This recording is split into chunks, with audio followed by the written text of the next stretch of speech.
Moment of truth. Ayun, hanggang level 3 pa. O, diba? Yo mga bossing, another gamit na naman sa sasakyan.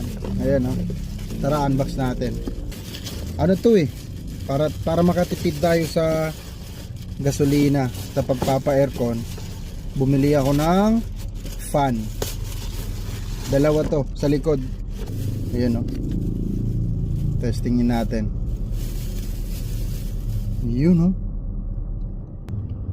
Moment of truth.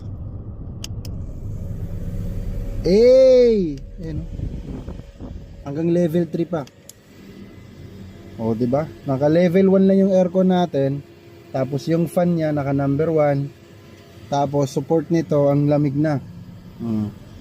Diba? Panis. Kung gusto mo ng ganito, nasa yellow basket na rin yan. Click mo na. Mag-order ka na para makatipid ka na rin sa gas.